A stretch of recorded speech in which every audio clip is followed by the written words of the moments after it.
सिर्फ 15 मिनट चलने पर ब्रिज बन गया।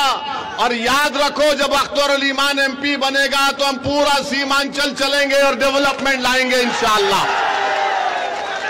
सिर्फ 15 मिनट चले तो तेजस्वी को पसीना छूट गया। फोन पे फोन, फोन पे फोन, ए अख्तर भाई क्या कर रहे हैं? वो काम शुरू हो गया। तो डॉक्टर जावेद 1.5 लाख किलोमीटर चलकर भी कुछ नहीं कर पाए, हम 10 मिनट चल के आपको ब्रिज लेकर आए। तो मेरी आपसे गुजारिश है कि 26 तारीख के दिन आप जब वोट डालने जाएंगे, इन तमाम चीजों का आप ख्याल रखिए। आपकी इस विधानसभा में अनानास उगता है, चाय आप उगाते हैं, यहां पर चाय मिलती है। यहां पर आप केला, गोला, मिर्च पैदा करते हैं, मगर क्या आपको उसको कीमत मिलती है उसकी? ये सब के सब कीमत कैसे मिलेगी जब आपकी तकलीफ को कोई समझने वाला होगा? अब जावेद साहब तो 1.5 लाख किलोमीटर चलकर भी उनको पता नहीं इसकी कीमत क्या है। मास्टर सिर्फ पैसे बांट सकता है, मास्टर के पास बहुत पैसा है, मगर याद रखो जो पैसे देता है वो निकालना भी जानता है। यहां अख्तरुल ईमान को कुछ चीज नहीं चाहिए। इस शख्स की जिंदगी का मकसद एक ही है कि बिहार में आपकी एक क़यादत खड़ी हो जाए और सीमांचल से इंसाफ हो जाए। अगर ये 2 काम अख्तरुल ईमान की जिंदगी में हो जाएंगे, मुझे यकीन है कि होगा इंशाअल्लाह ताला। ये हमारी भी जिंदगी का मकसद है कि सीमांचल से इंसाफ हो। मैं बार बार आपसे कह चुका हूं और आज भी कह रहा हूं कि सीमांचल को मैं आता था, आता रहूंगा हमेशा इंशाअल्लाह ताला। सीमांचल का इंसाफ मेरे लिए बहुत जरूरी है। जब तक अल्लाह मुझे जिंदा रखेगा मैं सीमांचल की लड़ाई लड़ता रहूंगा। मेरी आंख जब बंद हो जाएगी तो अलग बात है, मगर अल्लाह जब तक सेहत और जिंदा रखेगा हम सीमांचल की लड़ाई लड़ेंगे। चाहे कोई भी आ जाए, हम इंसाफ दिलाकर रहेंगे सीमांचल में इंशाअल्लाह ताला। तो मेरे अजीज दोस्तों और बुजुर्गों, मैं यहां पर खड़े होकर अल्लाह से दुआ भी करता हूं कि अल्लाह सुब्हाना व तआला हमारे साबिका एमपी मौलाना असरारुल हक कासमी साहब के अल्लाह उनकी मग़फ़िरत करे।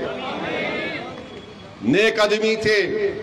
जब ट्रिपल तलाक का कानून लाया गया तो उनको कांग्रेस पार्टी ने बोलने का मौका नहीं दिया। इतने बड़े आलिम दीन और मौलाना को बोलने नहीं दिया गया।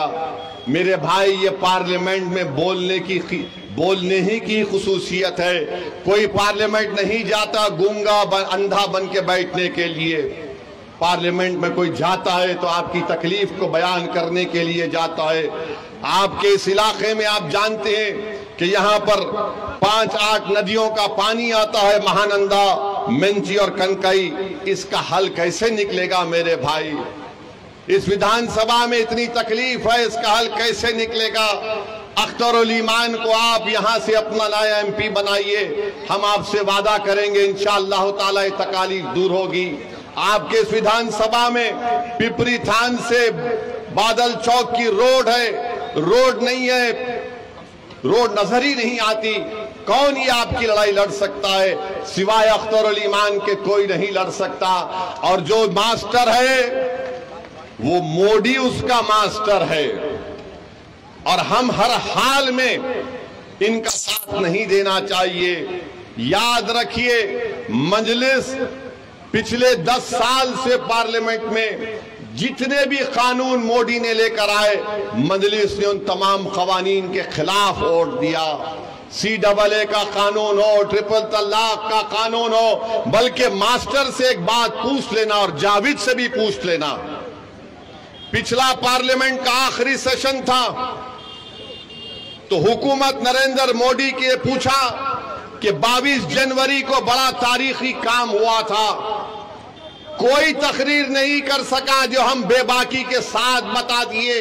हमने पार्लियामेंट में खड़े होकर कहा था, ये जावेद और मास्टर को चैलेंज कर रहा हूं, तुम इस चुनाव में खड़े होकर बोलो बाबरी मस्जिद जिंदाबाद, बाबरी मस्जिद जिंदाबाद, बाबरी मस्जिद जिंदाबाद। नहीं बोल पाएंगे। क्यों नहीं बोल पाएंगे? क्योंकि मास्टर का मास्टर मोदी है, और जावेद तो बेचारे उनको बोलेंगे हाँ हमारी जान निकल जाएगी। ये काम हमने किया पार्लियामेंट में खड़े होकर, सबने हमसे पूछा तुम्हारी हिम्मत कैसे हुई? हमने कहा अरे हिम्मत का मामला नहीं है, ज़रफ का मामला है। हिम्मत का मामला नहीं है, जिसका ज़मीर जिंदा होगा वो नाइंसाफी को नाइंसाफी कहेगा। आप बताइए, ये लोग ये भी नहीं कह सकते पार्लियामेंट में? अरे हम देखते हैं जावेद साहब को, कुछ नहीं कर सकते, बैठे रहते। अच्छा एक बात जावेद साहब की है, जब हमारा भाषण होता है तो पहले से आकर बैठकर सुनते हैं अब ये क्या बोलने वाला है। हम भी समझते हैं कि ठीक है कोई सुन रहा है सीख रहा है तो हमको इतराज नहीं है, मगर इतना हमारा भाषण सुने तब भी मुंह में जबान नहीं आई, तब भी मुंह में जबान नहीं आए। हम तो समझ रहे थे कि हमारा भाषण सुनकर जावेद साहब भी एक मर्तबा कुछ बोल देंगे, मगर नहीं बोले। नहीं बोल सकते मेरे भाई, इन गरीबों की तकलीफ अपने सीने में महसूस करना पड़ेगा, नाइंसाफी को महसूस करना पड़ेगा, जुल्म को महसूस करना पड़ेगा, तभी तो जबान में तकलीफ निकलेगी, वो बेबाकी से अल्फाज निकलेंगे। तो आपसे एक ही गुजारिश है कि 26 तारीख के दिन आप लोग सुबह के वक्त अपना एक वोट का इस्तेमाल करिए, अख्तरुल ईमान को कामयाब करिए।